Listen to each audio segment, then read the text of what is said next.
네, 참 강한 단어들이 많이 나왔죠. 정권 교체.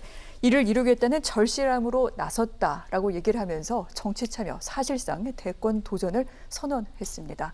앞서서 이 말 서두에는 자유민주주의에서 자유를 빼려고 현 정권이 하고 있다. 무너진 자유민주주의 법치 공정을 다시 세우겠다라고 얘기를 했는데 이 같은 연설 후에는 기자들의 질문이 이어졌는데 방금 공정의 가치 말씀을 드렸죠. 그런데 공정을 내걸고 있는 사람은 윤석열 총장뿐만이 아닙니다. 그래서 첫 기자 질문도 윤석열만의 공정은 무엇이냐 이렇게 물어봤는데 여기에 대해서 윤 총장이 답을 하게 됐습니다. 이 부분 먼저 변호사님 어떻게 들으셨습니까? 그렇습니다.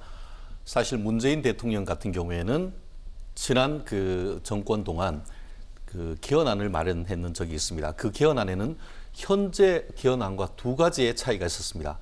기본권의 주체를 국민에서 사람으로 바꾸는 것. 대선 전국에서 사람이 먼저다라고 해서 기본권 주체를 국민의 사람으로 바꿨습니다. 그리고 민주주의에서 자유를 빼버렸습니다. 그것을 윤석열 총장이 오늘 대선 출마 선언문에서 밝혔는데요. 이것은 최근에 있어서 그 정부 여당 측에서 얘기하는 개헌론에 쐐기를 박았다. 저는 이렇게 평가를 합니다. 말씀드린 것처럼 민주주의에서 자유가 빠진 것은 전제와 독재다.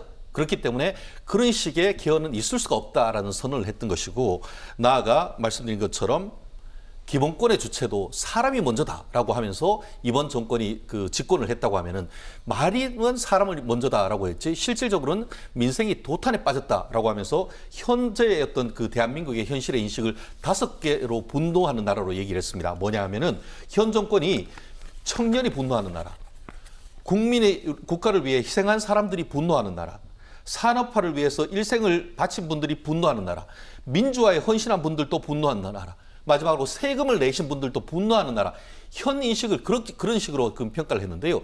말씀드린 것처럼 그와 같이 한 것이 말은 문재인 대통령 취임식에서 이 기회는 공정하고 과정은 평등하며 결과는 정의롭다고 했지만 그 모든 것이 공정이라는 키워드로 되는데 결과적으로 패거리 정치를 해서 이권 연대를 만들었고 그것을 통해서 국민을 약탈하는 정부가 됐다라고 아주 강하게 진단을 하는데요.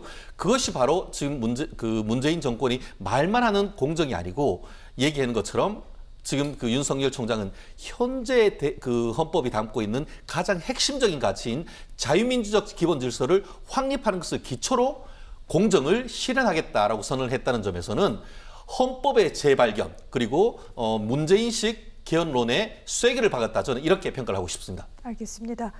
그런데 방금 변호사님도 설명을 해주셨습니다만 헌법과 관련된 단어들이 상당히 많았습니다. 이런 가운데 이 같은 부분, 자유, 민주주의 여기에 대해 상세하게 설명이 있기도 했고요. 방금 말씀해 주셨습니다만 분노라는 부분에 대해서 연설 말미에 굉장히 강하게 얘기하기도 했습니다. 그런데 이를 들으신 분들께서는 이런 말씀을 하시는 분들도 계세요.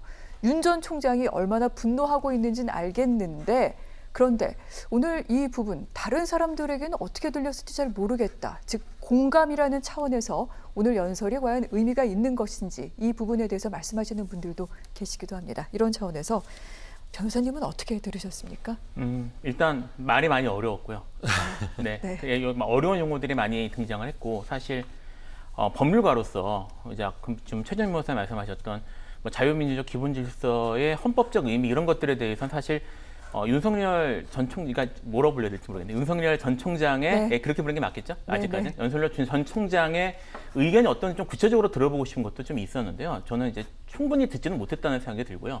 전반적으로 제가 볼 때는 좀 원론적인 얘기들이 아니었나. 그러니까 원론적인 얘기라는 건 어떤 의미냐면 특히 야당 쪽에서 그러니까 이제 국민의힘을 중심으로 하는 야당 쪽에서 현 정권을 비판하는 입장 쪽에서 얘기하는 원론적인 얘기들을 좀 강하게 나열한 것 정도가 아닌가라는 생각이 좀 들었고요. 사실 윤석열 전 총장의 정치인으로서 처음 이제 공식 발언을 하는 자리였기 때문에 원론적인 얘기가 나오는 건 어쩔 수 없었다는 생각이 듭니다. 근데 사실 정치인으로서 어쨌든 성공을 하려면 좀 차별화되는 모습을 보여줘야 되는 게 있고 그 점이 국민들에게 와닿는 게 있어야 되는 거거든요. 그러니까 예를 들어 지금 이재명 지사 같은 경우에는 생각나는 그런 이미지들 또는 아니면 홍준표 현 의원 같은 경우 또 생각나는 이미지들 이런 것들이 있지 않습니까? 그런 것 같이 윤석열 전 총장의 정치인으로서 어떤 이미지 같은 게 좀 주어져야 될 필요가 있다는 생각이 들고요. 그러기 위해서 아마 좀 노력을 한 부분이 좀 있는 거는 같아요. 근데 그런 것들이 충분히 전달되지 못했던 것 같고요. 그런 측면에서 오히려 지금 이준석 대표가 국민의힘 대표가 환영의 이제 표현을 썼다고 하는데 오히려 그쪽 입장에서는 국민의힘하고 뭔가 좀 다른 게 없네? 이런 느낌이 좀 받은 게 아닌가? 이런 생각도 좀 듭니다. 아, 그렇군요.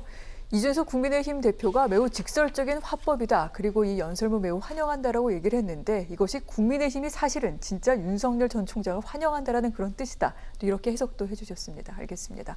오늘 또 주목받았던 부분이 그동안 윤석열 전 총장 검사만 했지 어떤 국정 운영이나 이런 것에 대해서 제대로 알겠느냐라는 그런 비판이 있었고요. 오늘 여기에 대해서 자신의 능력을 보여줘야 되는 그런 또 의무가 있기도 했습니다. 연설문에는 그런 부분들이 좀 당기기도 했습니다. 민생, 경제와 관련된 내용들이 있었는데 경제도 이야기를 했고요. 반도체 칩 이야기를 하기도 했습니다. 그리고 여러 가지 달라지고 있는 시장 변화, 기술 혁신 등등에 대해서도 거론을 했고 청년층의 어려움도 강조를 했습니다.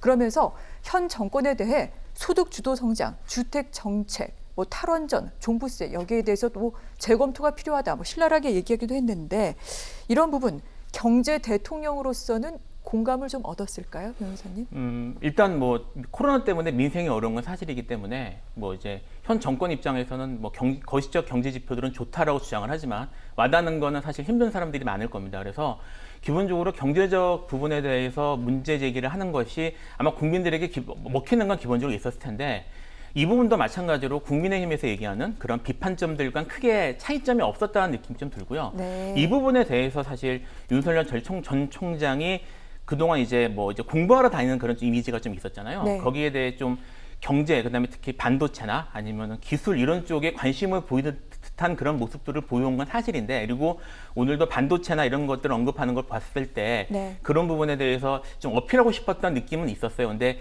그렇게 효과적이었는지는 제가 잘 모르겠습니다. 예를 들어 이제 그 반도체 얘기를 할 때 그 서울대 반도체 공동연구원에 찾아가서 얘기를 했다고 하는데 얘기한 다음에 거기 소장님인가요? 나와서 그런 얘기를 했어요. 물어본 것을 두 가지 정도 얘기를 했는데 하나는 웨이퍼와 기판의 차이가 무엇이냐 이런 걸 물어봤다고 하고요. 또 하나는 포토레지스터에서 레지스트가 무슨 뜻이냐고 물어봤다고 하는데 특히 전자인 경우에는 사실 포토레지스트는 감광핵이라는 뜻이라서 그거는 이제 전문 용어니까 그렇다고 치더라도 웨이퍼하고 기판의 차이를 물어봤다는 건 예를 들면 미적분이 문제되는 사안에서 구단을 물어보는 정도 수준의 얘기였거든요. 그러니까 그런 얘기들이 사실 전문가나 좀 아는 쪽 입장에서는 네. 오히려 이분이 잘 모르는구나라는 이미지를 줄 수도 있는 것들이었고요. 아까 말씀드렸던 블록체인 관련해서 또 이제 무슨 블록체인 게임 개발하는 업체에 가서 얘기를 했다고 하는 내용도 보면 포트라인에 대한 얘기가 나왔다고 하는데 포트라인이라는 고급 언어 기술이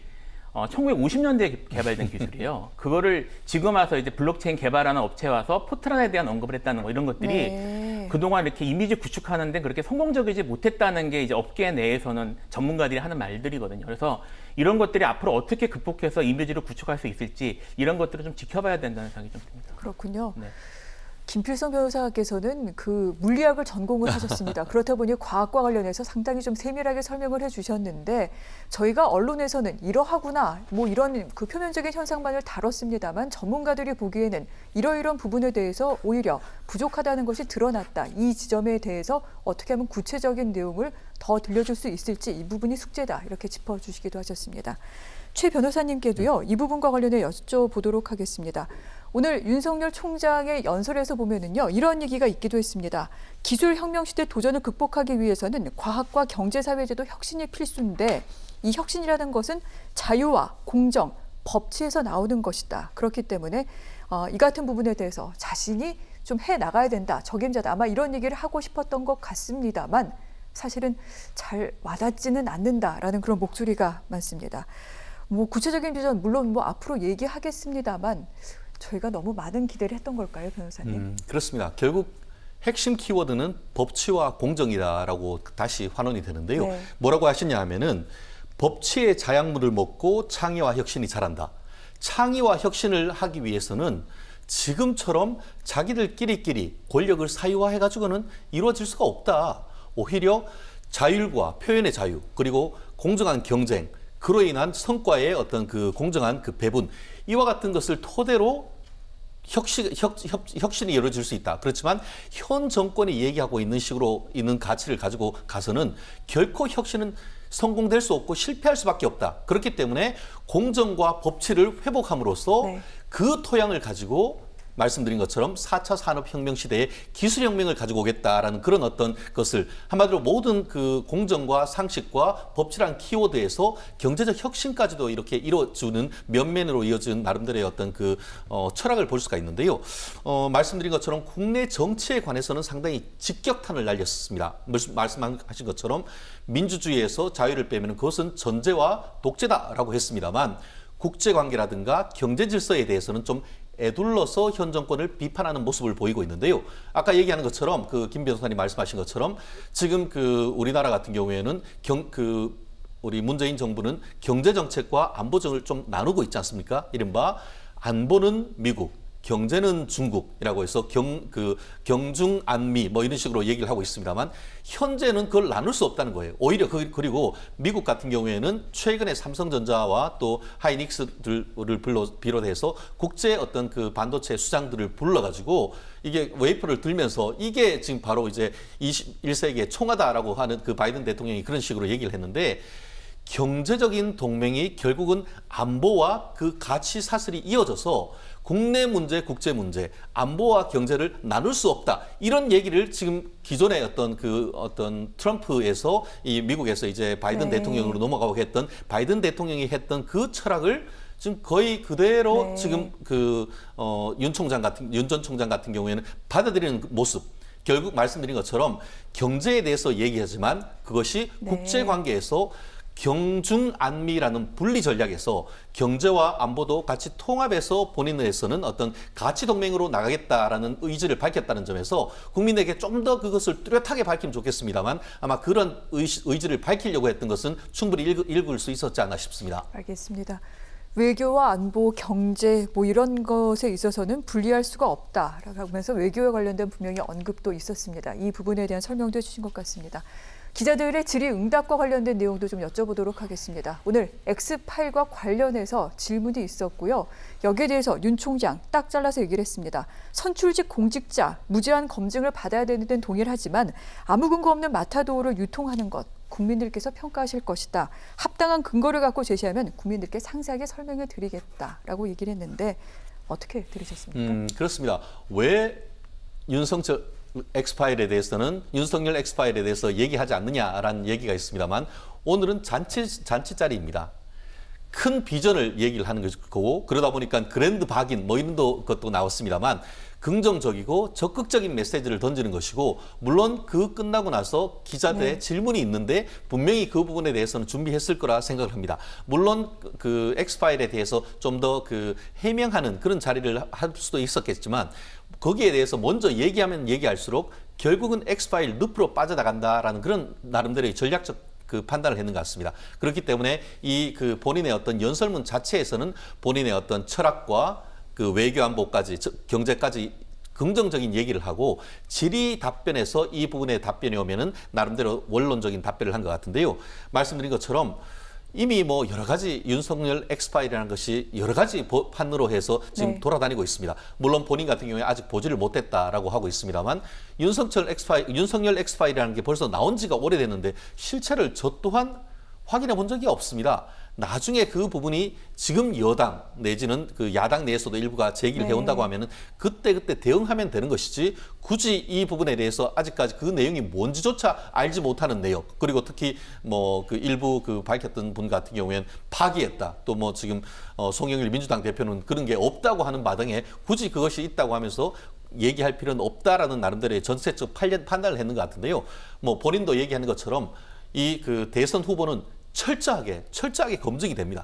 언젠가 그 파일이 외부로 나와서 언론이 보도가 된다라고 하면은 그때 하나 대응한다 하더라도 늦지 않았다 이런 판단인 것 같습니다. 그렇군요. 자, 오늘 기자 질문 가운데에서는 처가, 장모와 관련된 내용도 있었습니다. 여기에 대해서 윤석열 전 총장 이런 대답을 했는데 자신은 장모가 누구에게 10원 한 장 피해 준 적 없다는 표현을 한 적이 없다. 그게 어떻게 나왔는지 잘 모르겠지만 어떤 그 수사와 재판법 적용에 있어서는 예외가 없어야 된다는 생각에 변함이 없다. 누구도 예외는 있을 수 없다라고 얘기를 했는데 그런데 일각에서는 여기에 주목하는 부분이 있습니다. 어디에서 나왔는지는 잘 모르겠지라는 말. 사실은 다들 아시죠? 정진석 의원이 윤 전 총장과 저녁을 식사를 하고 난 뒤에 기자들에게 얘기를 했고요. 이 부분에 대해서 이제 언론을 통해 많이 보도가 되자 좀 문제시 되는 그런 내용도 있었고, 그래서 이 발언이 와전된 것이다, 또 이렇게 바로잡는 과정도 있기도 했습니다. 그런데 그게 어떻게 나왔는지 잘 모르겠다라고 표현한 것, 얼마 전에 왜 대변인들 메시지 혼선도 있었잖아요, 변호사님. 네. 그 부분과 연결해서 좀 볼 필요는 있지 않을까요? 뭐 사실 아까 이제 이동훈 전 대변인 정도의 그런 좀 심각한 사안은 아니라고 좀 생각이 네. 들고요. 이제 말을 어떻게 사용했는지 정도의 문제니까. 다만 이제 그동안 윤석열 전 총장이 공식적으로는 정치 활동하지 않으면서 이른바 전원 정치라고 부르는 아까 네. 말씀하셨던 거, 그런 식으로 사실 메시지를 전달해 왔거든요. 이런 이 과정에 사실은 혼선들이 좀 있었던 건 사실인 것 같고요. 그리고 그것이 갖고 있는 문제점들이 사실 여러 차례 지적이 됐었기 때문에, 그리고 최근에 이제 윤석열 전 총장의 지지율이 좀 주춤하기도 하는 그런 모습을 보였는데, 그 중요 이유로도 지적되기도 해서 거기에 대해서 아마 윤석열 전 총장 쪽에서는 좀 문제의식을 가졌고 있는 것으로 보입니다. 여기에 더 적극적으로 해명을 하는 걸 봐서는. 그리고 공식적으로 정치인으로 활동을 시작을 했으니까 네. 앞으로는 이제 전원 정치 스타일의 그런 식의 메시지 전달은 아마 없을 것 같고요. 그래서 이건 큰 문제 없이 앞으로는 진행되지 않을까라는 생각이 듭니다. 네.